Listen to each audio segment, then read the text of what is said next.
आज मुंबई में बहुत जोरदार बारिश हो रही थी। शाम का समय था और बहुत से लोग ऑफिस से वापस घर जा रहे थे।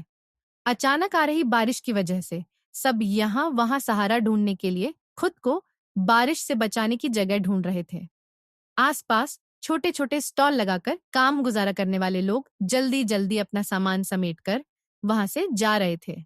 वहीं इन सब के बीच एक लड़की थी जो बारिश से बचने के लिए नहीं बल्कि खुद को बारिश में डूबा देने की कोशिश कर रही थी। शायद इसीलिए वह बस सड़क पर चल रही थी। उसे ना बारिश की फिक्र थी, ना आसपास क्या हो रहा है इस चीज का अनुमान था। वह बस अपने दुख में डूबी रास्ते पर चलती जा रही थी। यह थी आराध्या मिश्रा। इसकी उम्र लगभग 19 साल थी।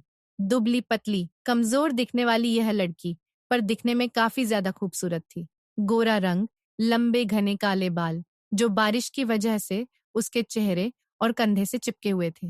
उसने हल्के नीले रंग का कुर्ता पहना हुआ था जो इस वक्त बारिश में पूरी तरह से भीग गया था और उसके पूरे शरीर से चिपक गया था। उसकी हेजल ब्राउन आंखें रोने की वजह से पूरी लाल थीं। इसकी तीखी छोटी नाक और गाल सब इस वक्त रोने की वजह से लाल हो चुके थे। वह बस रोते हुए चली जा रही थी। उसे आसपास की किसी भी चीज की कोई परवाह ही नहीं थी।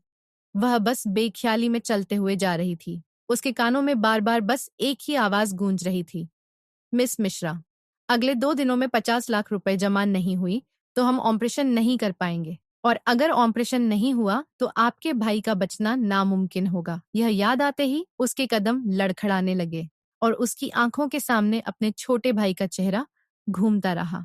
उसकी वह शरारती आंखें, मासूम चेहरा जो हर वक्त उसके पीछे दीदी दीदी कहकर घूमता था।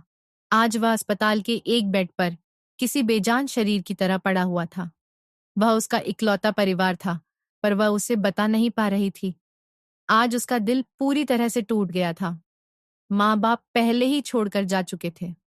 परिवार के नाम पर सिर्फ उसका एक छोटा भाई बचा था जो उसकी पूरी दुनिया था, उसकी जिंदगी थी, और अब शायद वह भी जाने वाला था। यह सब सोचते सोचते वह कब सड़क के बीचों बीच चलने लगी, उसे एहसास तक नहीं हुआ। आसपास के लोग उसे अजीब नजरों से देख रहे थे, पर किसी ने कुछ कहा नहीं। सबको अपनी अपनी पड़ी थी। कौन इतना बेखबर था जो जाकर उसे पूछे या बताए। वही आराध्या बस अपनी धुन में खोई हुई आगे बढ़ रही थी। और वहीं टाइम पर कुछ दूरी से दो काली एसयूवी सड़क पर काफी तेजी से आगे बढ़ रही थी। पहली गाड़ी में 4 बॉडीगार्ड बैठे थे, जबकि दूसरी गाड़ी में एक नौजवान आदमी बैठा हुआ था।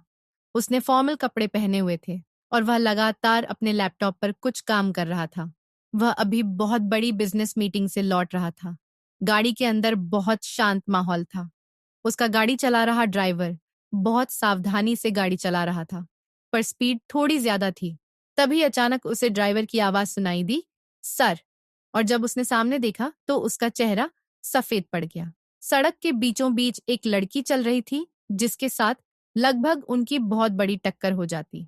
टक्कर से बचने के लिए ड्राइवर ने तुरंत स्टीयरिंग व्हील घुमाया और ब्रेक लगा दिया।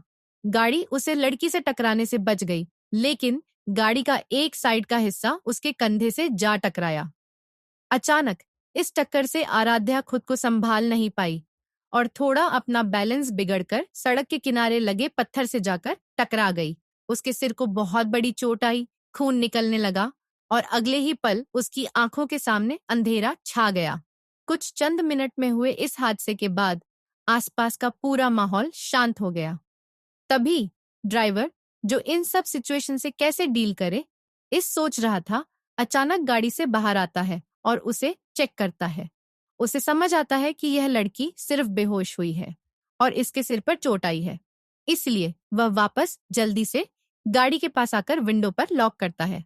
उसके नौकर ने विंडो नीचे की और ड्राइवर जब राघव को देखकर सारे सिचुएशन बताता है तो राघव शांत आवाज में कहता है, इस अस्पताल ले जाओ, बॉडीगार्ड को भेज दो इसके साथ। तो ड्राइवर तुरंत जी सर कहता है, वहां से बॉडीगार्ड के पास जाता है और उन्हें अपने बॉस का ऑर्डर देता है।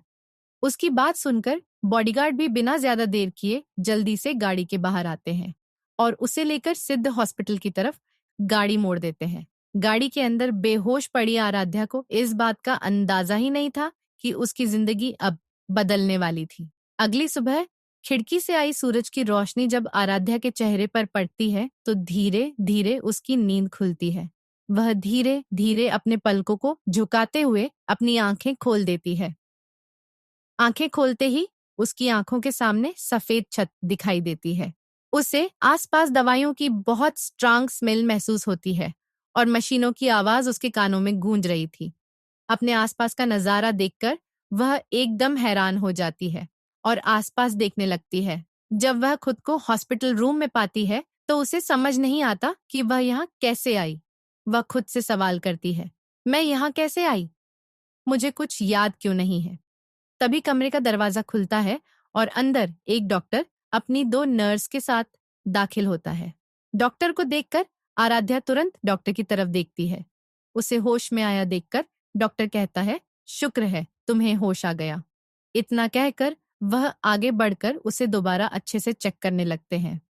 थोड़ी देर बाद जब आराध्या से और ज्यादा रहा नहीं जाता तो वह आखिरकार डॉक्टर से सवाल कर देती है, डॉक्टर मैं यहाँ कैसे आई? जिस पर डॉक्टर कहता है, आपका रात को एक एक्सीडेंट हो गया था और जिसके कारण आपको अस्पताल में लाया गया था। आपके सिर पर चोट आई थी खून बहने की वजह से और आपके शरीर पहले ही बहुत ज्यादा कमजोर है। इस वजह से आप बेहोश हो गई थीं और पूरी रात आपके होश नहीं थे। ये सुनकर आराध्या चौंक जाती है और फिर कहती है, कौन है जिसने मुझे हॉस्पिटल में लाया? क्या आप मुझे उनकी जानकारी बता सकते हो? मैं उन्हें खुद थैंक यू कहूंगी। जिस पर डॉक्टर कहता है वह थोड़ी देर में आने ही वाले हैं। उसके बाद डॉक्टर और दो चार सवाल पूछता है जिसके आराध्या शांति से जवाब देती है। तभी एक बार फिर से कमरे का दरवाजा खुलता है और सबकी नजरें उसकी तरफ चली जाती हैं। कौन आया था जिससे सबकी नजरें उसकी तरफ चली गई? कौन था वह? राघव, जिसने आराध्या को बचाया। आराध्या कैसे बच पाएगी अपने भाई को? कैसे जमा कर पाएगी इतनी बड़ी अमाउंट? जानने के लिए बने रहिए इस कहानी में। बहुत सारा प्यार दीजिए, लाइक करिए, कमेंट करिए और प्यार प्यार भी होते रहिए। तब तक के लिए बाय, मिलते हैं अगले चैप्टर में।